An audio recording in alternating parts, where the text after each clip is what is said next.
There are some others. There are people now who wish to calculate energy on planes. They call it virtual strain energy, since it's not the real strain energy and it's not the work. But I could very easily calculate combinations of stresses and strains on planes. And this is probably the best of those models. It's by Ken Liu. He is a researcher at Oak Ridge National Lab, so he does not have an army of students to propagate his model, but it works very well.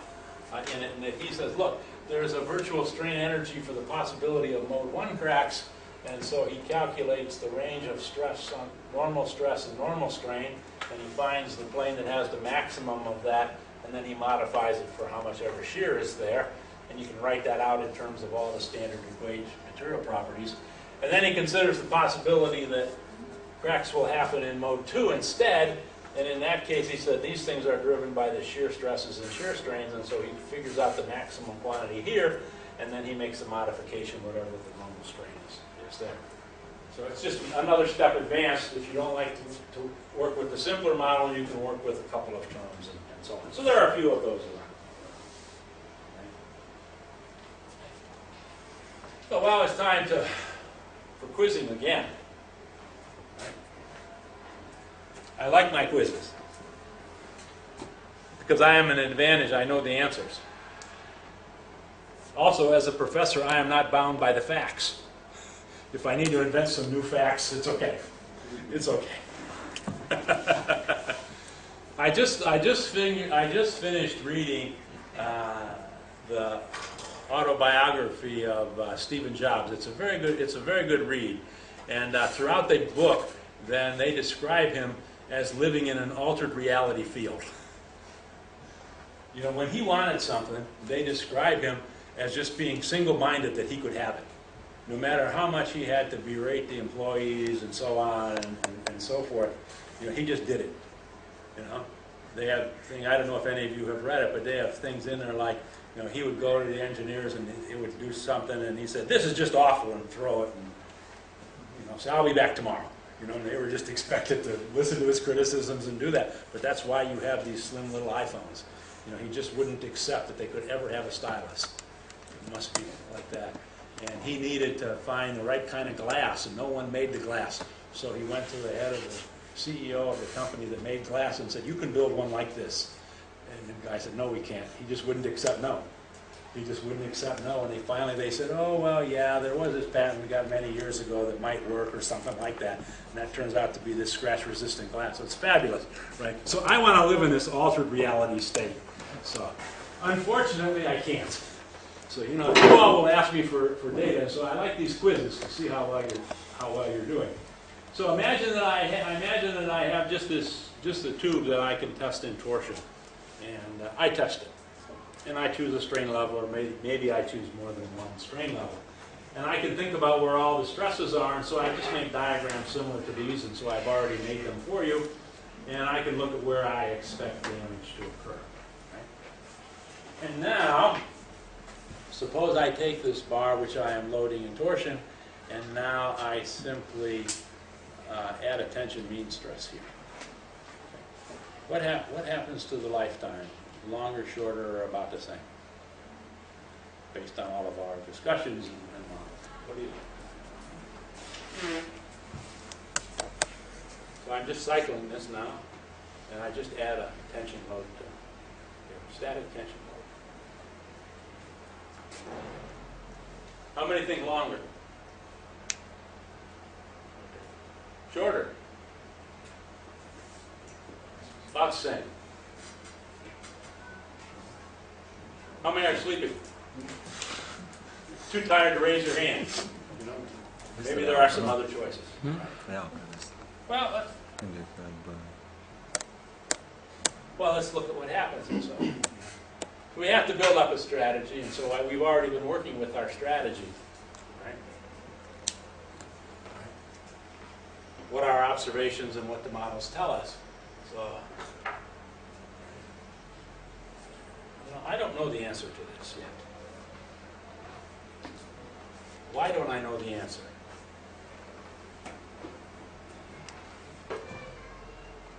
I don't know what material I've tested yet. I didn't tell you. do I have a material which is likely to fail in shear stress or normal stress? Right? Because what we've seen in the last slides is, if I have a material where the failure mode is a little microcrack, nucleates, and then grows in mode 1, then I have to worry about principal stresses and strains and so on. Right? And if I change to some other material for which the failure mode was the nucleation of a little crack in shear, then I have to worry about all the different shear stresses. Right? And I might end up with different conclusions depending on what kind of material. Right? And again, if I needed to win a beer, that's how I would have done it. I would have just, a little sleight of hand. And, okay. Let's just make this out of a piece of ordinary low-carbon steel, and I will tell you, if it's a piece of low-carbon steel, then the failure mode will be one where the majority of the lifetime is in the growth of small shear microcracks. So it means we are interested in the shear stresses. And if that's the case, in torsion, then two possible failure planes, one like this, one like this, both of them will see the same shear stress, but if I add a static tension here, then that will resolve on one of these shear planes, and I expect all the shear damage to look like this, then of course this tension mean stress will be detrimental, and the life will go down. Right? That's our expectation. Right? We could have guessed that from the rules of thumb, right? Tensile mean stresses reduce the fatigue life. Sure. How about if I now just do it in compression?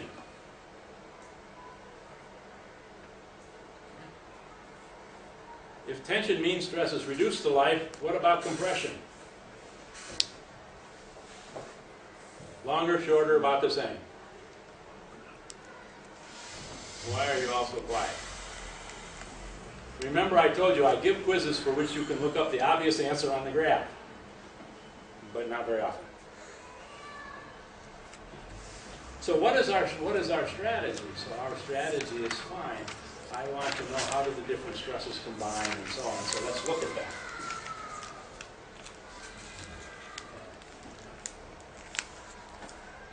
So I put on compression, right? Fine, in this direction. And so I look at this potential failure plane here, and of course it does see a compressive stress there. So any little microcracks that form on that plane probably won't grow very fast because they see a lot of compression. How about this plane? This plane sees no effect of this torsion, or this compression, right? And all the little microcracks should be like that. So the addition of a static tension is detrimental, but the addition of a static compression is not beneficial. The tubes will just fail in a different direction. Because if you look at what happens is I have two shear planes, each see the same cyclic stress, but one of the shear planes sees a beneficial compression and the other shear plane sees nothing. And if I compare that with the tension case, in the tension case, both potential failure planes see the same cyclic strains, but one of them sees a detrimental tension and the other one sees nothing. So a big difference between the lifetimes of these two. And the second one with compression will be the same as the first one. Right? No effect of the stress like that. And then because I have this fancy test machine, of course I did the third experiment. Let's do two of them. So let's cycle this as before. And then let's load this in compression this way, which is easy enough to do. And then let's pressurize the inside to develop a hoop stress. So I have a static hoop stress, like that, and so on. What's the effect on the life? Is this longer, shorter, or about the same as the first one where all I did was cycle it in torsion?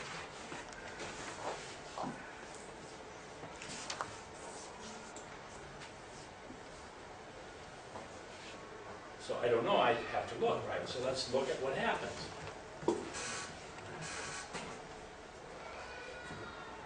So I think about loading this, two shear planes, This shear plane sees a beneficial compression from this loading. This shear plane sees a detrimental hoop stress from this loading. Of course, the material is going to choose the most detrimental one, and I get that. And so this one will reduce the life compared to the first one.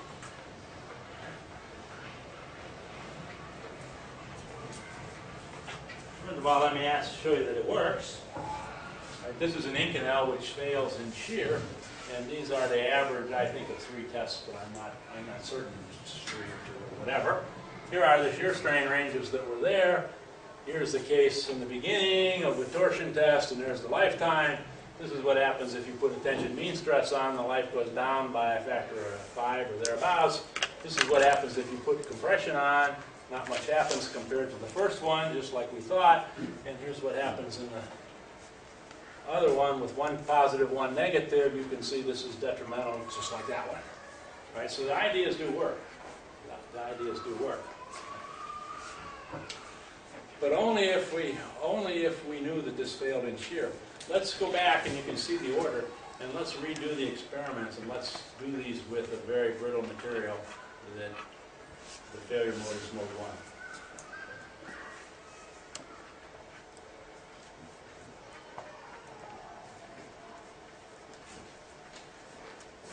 So we start out in mode 1 now and say, fine, I'm going to cycle this in torsion, and that's going to nucleate some cracks, and they are going to turn, and they are going to grow on principal stress and strain directions, and those are these 45-degree directions. And when I just twist that, then I should get some fatigue damage that looks like that. And now what happens when I add the static tension? When I add the static tension, I add a static tension in this direction, and when I add a static tension in this direction, then just like the case on the whiteboard, then that resolves into a mean tension stress on this plane and this plane, both of them. And so, of course, this is detrimental, and we would estimate that the life goes down.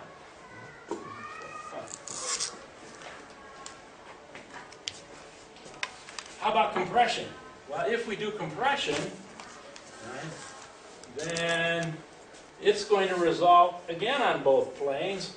And in fact, it would say that the addition of a static compression here actually makes the life longer. So if I have a material where the failure is governed by the growth of small shear cracks, the addition of a static compression has no effect. And if I have another material that is governed by the growth of mode 1 cracks, little micro cracks, then in fact that compression will be beneficial. Right? Completely different conclusions. And there will be a different conclusion here as well. Okay. So if I compress it in this direction, and I have a hoop stress in this direction, then these are the 2 possible tension planes. But of course, if I have tension in this direction and compression in this direction, the 2 will cancel one another out, and there will be no resolved mean stress on the 2 failure planes. And now, the failure of this test will be the same as the first one, and absolutely no effect. Absolutely no effect. So can you imagine I go into the lab and I just start running tests and curve fit the results, and sometimes I see an effect and sometimes not. You know, if you don't watch what happens, you can very easily get to the wrong conclusions, right? Because real materials and real structures, the cracks kind of choose what they want to do. And sometimes these cracks choose that they want to grow in mode 1, and sometimes they choose that they want to grow in mode 2. Right? I had an interesting experience with one of the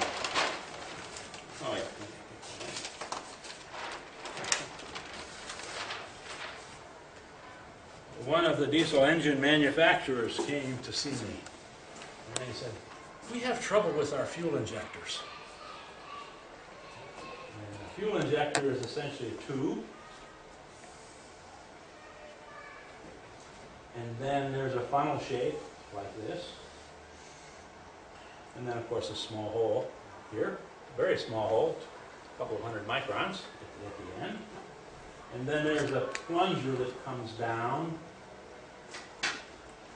like this to seal off the hole. because that's what a fuel injector looks like. And they brought me all kinds, and they said, we have failure problems with this, and so on. And, oh, okay. Wonderful, nice color pictures of all the stresses and so on. And I just asked them, I said, oh, what, yes, and how did you assess the failure? And they told me, oh, we used science criteria. You know, we found it in the textbooks, and we found all these papers shows how well it works and so on. We just used science criteria. Okay. I said, do you know what that means? Yeah, you know, here it is. And yeah, fine. And so I just showed them, I said, well, okay, let's look at this state of stress. And then I asked them, I said, well, how does this actually fail? And they said, oh, we have a whole bunch of vertical cracks around the circumference of this. That's how this fails. Right? You can imagine if I look at the end, here's the final shape, and he said, oh yeah, we have all these little vertical cracks that look like that. Right? And I said, oh, and you use science criteria? Yeah, we got it from the textbook. I said, but, look, let's look at a little material element. From the contact stress, you get a very large compression. Right? From the plunger down, you get a very large hoop stress as it presses down on this funnel, right?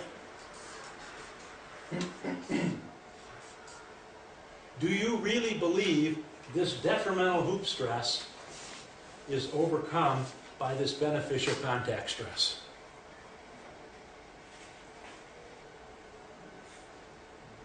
Because that's what science criteria does, right? It says the hydrostatic stress is equal to sigma 1 plus sigma 2 plus sigma 3. That one's a big positive number, that one's a big negative number, and the net effect is no result. Right? Nonsense. Nonsense, right? And as soon as I explained it this way, this was just fun. It was just like light bulbs were going off in their head.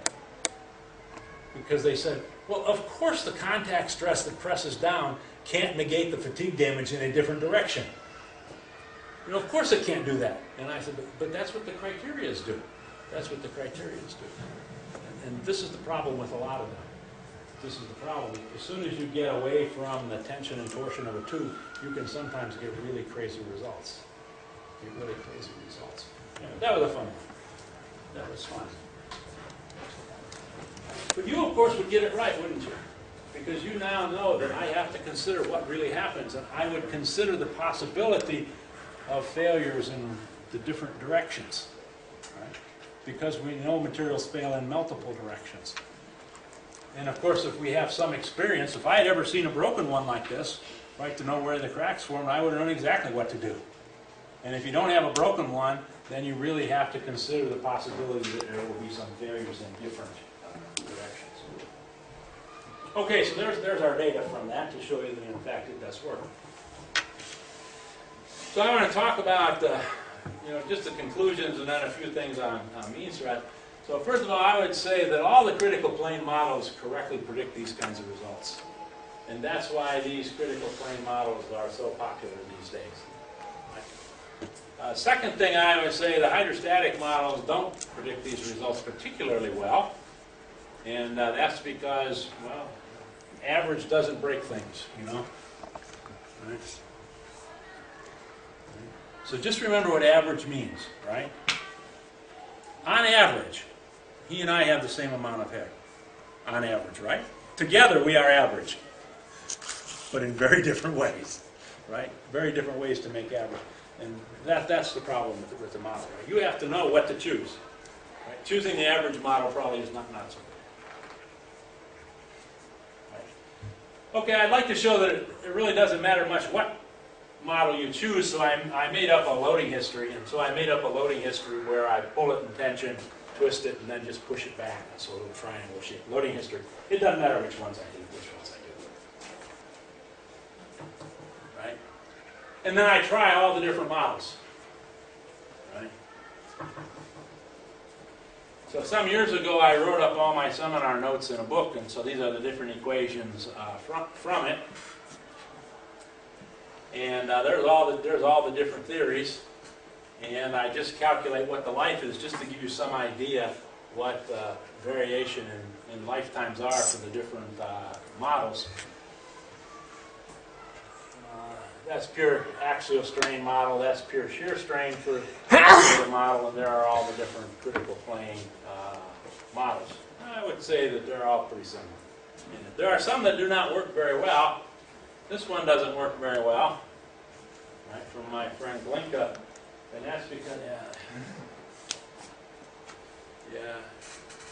well, he didn't actually he never ran a multi-axial fatigue experiment because they don't have all the equipment to do that. So he curve fit a lot of data from the literature and ended up with a model that had more sensitivity to shear mean stress than tension mean stress, just in the deriving of the model. But, you know, as a good Polish guy, the mathematics was correct. And pretty simple. But, you know, it does that, and, yeah, these things are pretty pessimistic, actually, in life, and the others are not too bad. So I don't think it matters much. Right? The key is the critical plane stuff, right? The other thing is really that you need two models. Just like I showed you with the tube, you need to consider the possibility of tension growth and shear growth. And after you get a little experience with the material, you can know which one to choose. And if you think about just why all the models work, you know, it's really because the cyclic plasticity governs the stress and the strain. And the cyclic plasticity means I'll have a limited number of variables I can work with. I'll show those to you in a minute. And mean stresses are a result of crack closure on the critical plane. Right? I said you need two models, and here's the reason. So here are three different materials, and here's just the torsion-only behavior. And so if I look at the super alloy, you can see most of the lifetime is spent growing in shear directions. You can do the same thing in mild steel. Most of the lifetime is spent growing in shear directions, but then I just change that to take a piece of stainless steel, and I find most of the lifetime is spent in critical stress directions. And we have lots and lots of pictures like that, right? But impossible for a single model to always be right if there are two possible failure modes. And I said the cyclic plasticity works. Look, I can build a model based on total strain and shear strain, combining those in some ways. And somebody else will come along with a variant of the model and say, oh no, I should use plastic strain as well. Well, these two are not so different because they're related through the constitutive equations. I can build a model with whichever one I wish. Doesn't matter, right? But I make it look bigger. And I publish a different paper saying, oh, I need the plastic strains instead. And then I say, well, okay, because of all of the constitutive equations in plasticity, of course, I could work now with the stresses and strains as well, right? So I could build models that look like that. But of course, these two are linked together through the constitutive equations, and so it's not fundamentally different than, okay? And then I finally said, okay, if I don't like those, right, I can work in plastic strains. And so, you know, you can go down this list. You can go down this list of possible ways of doing it. So there are lots and lots of models out there that are not fundamentally different, right? They're just differences in calculation and so on. And of course, I can always find a data set of a material that makes one or the other model look a little bit better, right? But when you look over lots of materials, it doesn't make a whole lot of difference. So you might as well choose one of the simpler ones, right? You might as well choose one of the simpler ones. And then you can look at mean stresses as well, right? Here's taking all those different models and adding mean stresses to them.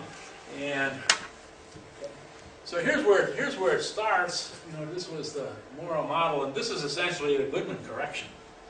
Right? Yesterday when I showed you the Goodman diagram that the ultimate strength should be equal to the minimum stress plus 2 times the stress range, essentially says that the effect of a mean stress is to subtract from the material's strength, right? And that's what that does.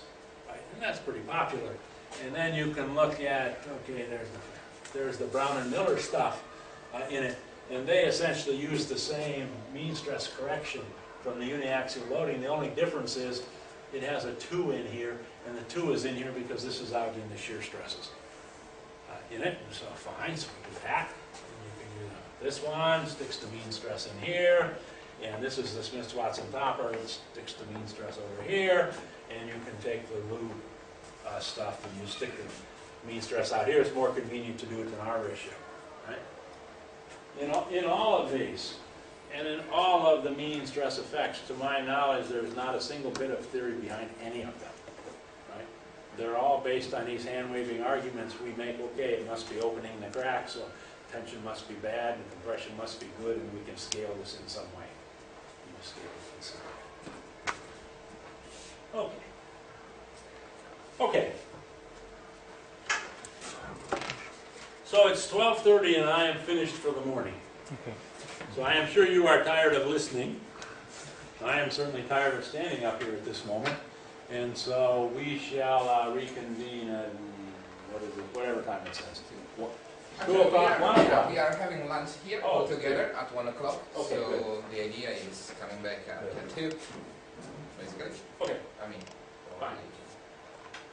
Fine. So you have a half hour to do something else.